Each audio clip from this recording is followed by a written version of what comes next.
Well, that was fun. Minnesota Wild fall 8-3 to the Dallas Stars here at the Xcel Energy Center. Let's talk it out on today's Locked On Wild POSTCAST.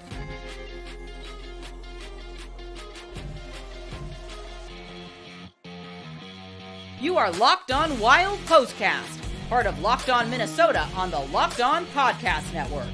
Your team every day. What's happening, everybody? 8-3. The Dallas Stars pick up the win over the Minnesota Wild here to finish their pre-Sweden trip with a record of 5-8-2 on the season. And where do you want to start? Let's go to before the game.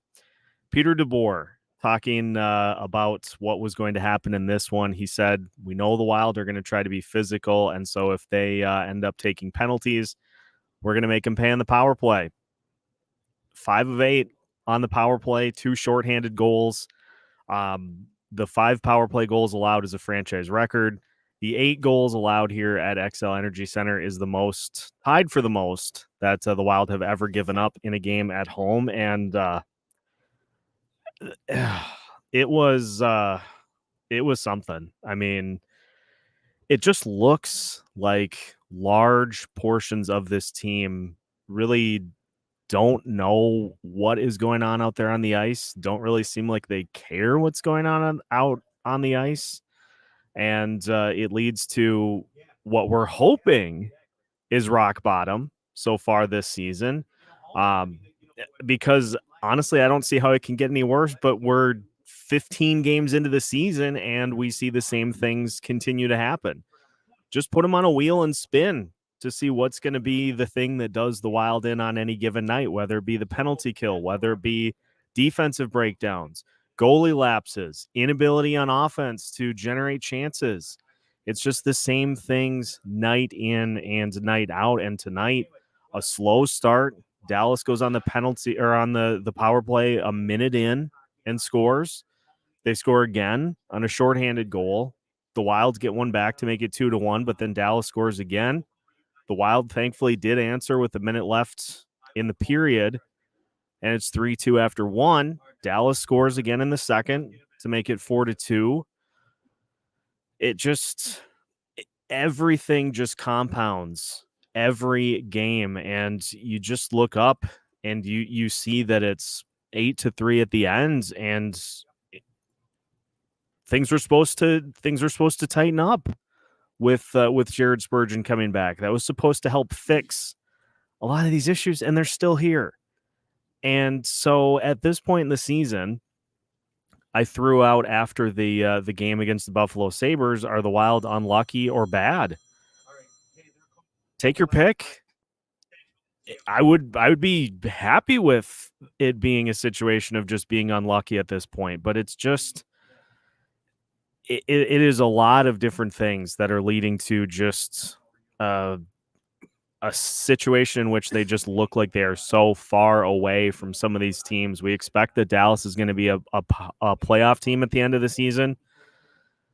They look leagues above what the Wild are at currently at this point. And now there was a long closed-door session after the game tonight.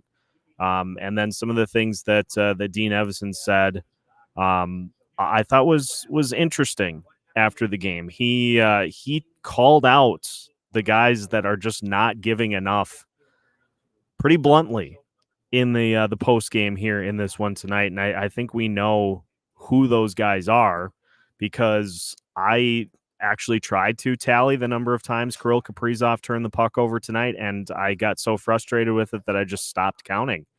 And it's turnovers in the defensive zone. It's turnovers in the offensive zone. It's not.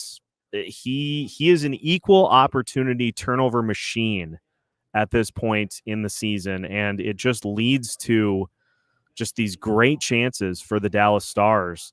And say what you will about the overall numbers of giving up 8 goals, but the Wild absolutely hung Marc-Andre Fleury out to dry in this one here tonight. You can't just continue to parade to the penalty box and expect that your goalie is going to be able to bail you out with the worst penalty kill in the league by far. You can't expect that it's just going to magically change. And so if you're not going to be able to change what's going on in the penalty kill, you have to stop taking penalties. I mean, at some point, you just have to look at what is causing your penalty kill to be exposed as much as it is. And if we know anything about this team over the last couple of years, stopping taking penalties is just not something that's going to work. And so we're at this point in the season, 15 games in, which is essentially 20% into the season. And for the it'll get better crowd, at what point do you look at what we have seen and say, you know what, maybe it won't? Because you're 20% into the season. The schedule is going to be filled more and more as we go with Central Division opponents, teams like Colorado, teams like Dallas. You still have a ton of the Western Conference you haven't played yet. You haven't played the Vegas Golden Knights yet. I mean, I love to be somebody that rides on the train of optimism in trying to just say, hey, let's dial it back and just kind of see how things play out. But at some point, it just you are just continuing to repeat the same things on a nightly basis. And so there is a lot of, I think, just bewilderment at what is going on with this team. And Jared Spurgeon after the game was pretty tense in his interview with Kevin Gorg, in that this team needs to take a long look in the mirror if they're going to get this back on track and if they're going to be able to figure this out. And, you know, even if they do, if you have the other end of the coin where they wouldn't be able to, that looks frightening as well, because then all of a sudden, you know, you're having to deal with some real tough questions as to how you're going to fix this going into the offseason into next year, because it's going to be essentially the same group of players that will be trying to just not do what they did this year. And so it's just it's frustrating beyond belief to continue to see what's going on here. And you know, you could have thrown a pin from the press box to the ice at Xcel Energy Center and heard it drop, because you're just giving no reason for these fans to get loud and excited because you fall behind by multiple goals early on, and you turn it into an absolute laugher by the time you get to the third period. And so this hopefully will be kind of the absolute last stop for these types of things to happen. But again, you can say all you want about going to get back on track, going to figure this stuff all out, but at some point, that's just what this team is. And so from what we've seen these first 15 games, it's been a lot of defensive breakdowns, penalties, inability on special teams to make an impact, inability to stop power plays on the penalty kill. And so at some point, that's just kind of what you are. And, you know, it was interesting too, in listening to Dean Evason after the game. He had plenty to say about players not doing what they need to do. And he's right on the penalty kill, saying that there are players that are in position to make plays, but just simply not making plays to stop these goals from coming. And so, yes, there could be looking at that there just is a lost message coming from the top. But at the end of the day, this team just needs so much more from those top end guys. They need so much more from guys like Kirill Kaprizov, guys like Matt Boldy. They need so much more from those guys than what they're getting. And if you don't get that from those guys that you're expecting to be your leaders, that you're expecting to drive play for you, there's not a lot you can do as a head coach. Dean said after the game too that, you know, you look at the bottom six and they're doing a lot of really good things, but those are the guys that kind of feel like they're playing every game as if it could potentially be their last. And so you're getting that edge, you're getting that urgency from them that if I don't play well on this shift, I'm going to end up getting sent down to Iowa, or I'm going to end up being put somewhere else on this team, or not playing. There just is a lot of comfortability, I think, in the top six, that those guys don't have to worry about whether their performance is going to knock them off the roster. And so if you don't get better performances from those guys, this stuff is just going to continue. This is a situation that I think are seeing teeter on the brink. And this is the type of performance that the team either will rally from, or that then this becomes the exception. This becomes what you expect to happen on a nightly basis. So I am struggling with the words to come up with what this team continues to do and what we continue to see on a nightly basis, because at some point you just feel like you're in a time loop, and that's, I think, kind of where we feel like we are with this Minnesota Wild team. I think I'm going to let my stammering around trying to figure out things to say come to an end. And so we'll move to listener comments, because it looks like you guys have a much better hand on what is going on than I do. And so I'm just going to I'm going to go to the comments coming up next, and we'll see if we can't at least try to figure out a little better hold as to what's going on. Minnesota Wilds get laughed off the ice 8-3 at the hands of the Dallas Stars. We'll continue tonight's Locked On Wild postcast after this. Today's Locked On Wild postcast is brought to you by eBay Motors. Passion and drive and patience.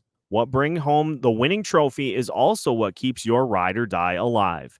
eBay Motors has everything you need to maintain your vehicle and level it up to peak performance. From superchargers, roof racks, exhaust kits, LED headlights, and more, whether you're into speed, power, or style, eBay Motors has got you covered. With over 122 million parts for your ride or die, you'll always find exactly what you're looking for. And with eBay Guaranteed Fit, your part is guaranteed to fit your ride every time, or your money back. Because with eBay Motors, you're burning rubber, not cash. With all the parts you need at the prices you want, it's easy to turn your car into the MVP and bring home the win. Keep your ride or die alive at ebaymotors.com. Eligible items only, exclusions apply. eBay Guaranteed Fit only available to U.S. customers. Today's Locked On Wild postcast also brought to you by Sleeper. A new NHL season brings all sorts of possibilities, whether it's a Minnesota Wild opponent scoring 3 or 4 goals, the team they play scoring 8, or the Vegas Golden Knights hoisting a second straight Stanley Cup. You could win big by playing daily fantasy hockey on Sleeper, the official daily fantasy app of the Locked On NHL Network. Sleeper is our number one choice for daily fantasy sports, and especially daily fantasy hockey, because with Sleeper, you can win 100 times your cash in daily fantasy hockey contests. All you have to do is pick whether stud players like Connor McDavid, Alex Ovechkin, Sidney Crosby, or Nathan McKinnon will record one or more or less than their sleeper projections for things like goals, assists, saves, plus minus, and more in a given game. All it takes is 60 seconds, and you can fill out your NHL lineup. You can also play daily fantasy NFL, NBA, MLB, or college football on Sleeper too. Use promo code LOCKEDONNHL and you'll get up to a $100 match on your first deposit. Terms and conditions apply. That's code LOCKEDONNHL. See Sleeper's terms of use for details and locational availability. Welcome back to tonight's Locked On Wild postcast. The Minnesota Wild fall by a score of 8-3. And let's take a look at your comments as to what we saw in this one here tonight. We will start with Mike. Penalties killed the Wild, and just all-around flat effort tonight. The boys were already in Sweden, I guess. I mean, it's hard to say that they weren't kind of looking ahead in this one, because slow start, give up a goal in the first 60 seconds, give up 8 on the night. At some point, you have to just, I don't know. At some point, you just have to, I guess, show some pride in what's going on the ice, because at this point, it just looks like a team that's kind of content with this stuff happening. And so, yes, it does look like they were kind of looking forward to this Sweden trip already. And you can't have that. You can't have that against anybody, let alone the Dallas Stars. Also, from another Mike, absolute train wreck here tonight. Yeah, could not agree more. Jeremy should have just hung Fleury's jersey in the net and told the boys good luck in the third. Absolutely horrendous play in front of Fleury. And this is a good point too. You can't just not show up and expect that your goalie is going to be able to take care of everything. Don't worry, guys. I got this one. I'll just make all the saves and we can kind of slow skate our way to a 2-0 win. This team is not capable of playing that way. And so on nights like tonight against teams that have a ton of speed and a ton of skill, you're going to see lopsided results because the Dallas Stars, and I think the most frustrating thing about this, Dallas played last night. They were playing in the second game of a back-to-back, and they looked like they hadn't played in a week. They had that much jump compared to what the Minnesota Wild had on the ice. And so I think that's one of the more frustrating parts about this is we continue to see it because we saw it against Columbus earlier this year, of all teams, where they come in on the second night of a back-to-back themselves and they have 54 shots on net in regulation and barely overtime, and they end up coming away with a win. There just is no reason that you should just show up to a game and expect that you're going to be able to come away with a win. Jeremy also adding, bet the Heartlanders would have beaten this team playing like that tonight. I can't disagree. Brian, I'm just hoping after the cap hits that we can put a good team together. Still baffled a bit from the Foligno and Hartman deals, unless guys like Walker aren't ready. The flip side to that is that we're really not going to know because there are only a handful of spots on this team that are open for potential call-ups to play. And look, let's take one bright spot from this game tonight. I thought Vinni Lettieri played well, and he continues to be a guy who I think is impressed in a bottom six role. But, I mean, you could go up and down the list of guys beyond that did not show up in this one tonight, and I wouldn't fault you for picking anybody. And so it just, there's no like, okay, we can influx such and such player to add a little youth and a little speed, because of the 12 spots forward wise, you have essentially 10 or 11 that are filled beyond this season. And so unless there's some major shakeup, it's pretty much these guys that are going to be the ones that fight their way out of it. And I think we've seen so far this year the type of jump that guys like Marco Rossi and Brock Faber can provide. You're just not seeing that from other guys on this roster, and there needs to be so much more than what we're seeing. Shark Boy Ben, Kirill has never played worse than he has now, and Boldy has been awful as well. Yeah, Dean called out all the guys, not necessarily by name, but called out the guys at the top. He said our bottom six is doing pretty much what we had hoped that they would be able to do, but the top six is not anywhere close to what they need to be doing, because the turnovers, the shots that are not even anywhere close to the net, like there are major problems with that top group, and it's not something that's just gonna snap a switch and it'll all of a sudden fix itself. These are things that you just have to take long looks in the mirror to try to get out of. And I don't know. It honestly, like seeing a performance like tonight, you just, as you can all tell, usually I have a pretty good handle as to what to say. I'm kind of running out of things the more we see these types of performances. Quadrum, you think we're trying to tank without BG officially saying so? No, I'm going to put this here right now because it has been said from all the way up to the top. There will not be a situation for this team in which tanking is involved.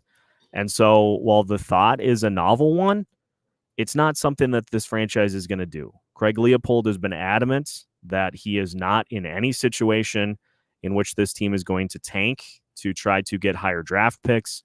Tank is not a word that exists in the vocabulary of this franchise. And so I understand people wanting to see a step back to allow for some younger players to come in and to try to get draft picks. I'm just trying to be realistic here. It's not something that is going to happen, not intentionally. So it's not something that I think is going to be entertained in the slightest with this team. Let's look at some of the other comments here. Let's go back to Shark Boy Ben. Kirill isn't working hard enough. He just looks slow out there.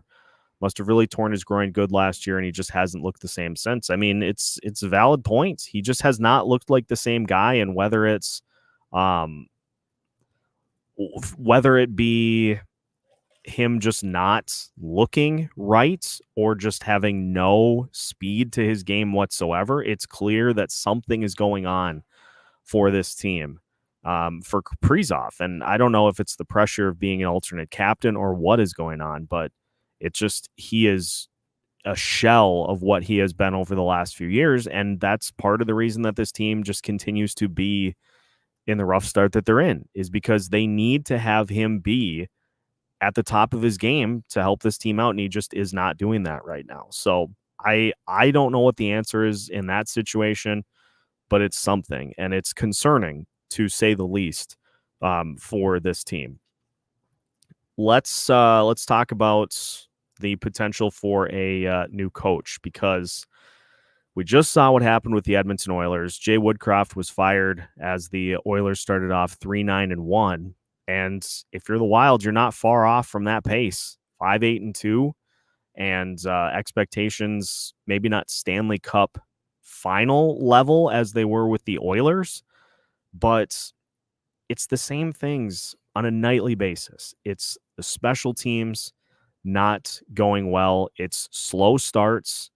Those are the two most constant things that have happened so far this season for the Minnesota Wild. And if you don't show up ready to play, a lot of times that is because, the coaching staff hasn't put them in a position to do so. But I think Dean said some pretty refreshing things after this one tonight in pointing the blame at those guys at the top. And so I see both sides of the coin there. Is that, I tweeted it out after the game. A performance like this in front of the home fans is one that you kind of hope that maybe leads to some type of change. But Dean's also right on in that those top guys not producing, what are you supposed to do? Like, you have the lineup that you have. You don't have a ton of opportunity to change things up at all. And so there just isn't a lot that you can do with what you have on the ice. And I think that's where the frustration comes in as well, is that we see the line combinations go back to where they were because, well, it worked before. And so let's just see if it works again. I think that's a problem too, is that there just is too much rigidity with what's going on and not enough trying things out. We saw Boldy, Rossi, and Kaprizov look good for a couple of games. And then as Kaprizov continued to struggle, reverted right back to Kaprizov, Zuccarelo, and Hartman. And so I don't know. I don't have the answers because it just seems like things are continuing to trend in the same. It's continuing to trend the same way every game that we see, and so I just I don't know. I don't know. I don't know what we do about what has been seen. Do you think the Wild's goaltending uncertainty may force Wallstead to be called up this season? I don't.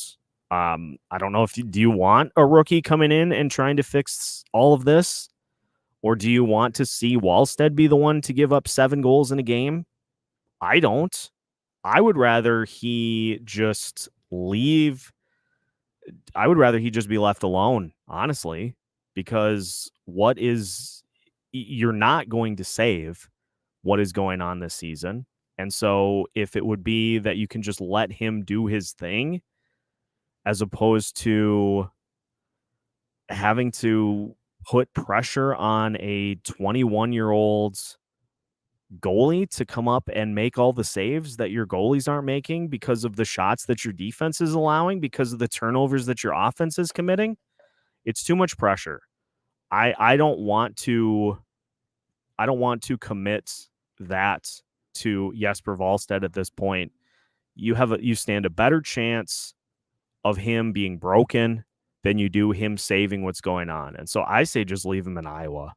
Honestly, at this point, I don't want to break that confidence before he even has a chance to get going here. And I know at some point he's going to need to get starts in the NHL, but I don't do that now if it's me. I know he'll make the trip with the team to Sweden, but at this point, unless there's an injury to Gus or Fleury, he's not going to play.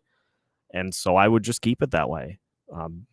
There is for Wallstead, there is more to be made about him going forward than there is this season, if that makes sense. So I don't know. Again, I really just do not have a ton to add to what we saw here tonight. I thought the performance was embarrassing, and I think you're seeing players that are frustrated as to what's going on. I think you could make a great argument that a change needs to be made, but again, that's going to have to come from the GM or from above him. And I don't get the sense that that is going to be what happens at this point. Now, if things get worse and continue to spiral downhill, maybe, but the first step in solving a problem is admitting there is one. And I don't think we're at that point yet. So I think we're going to continue to get what we have seen so far, which is frustrating because, you just continue to essentially give games away with slow starts.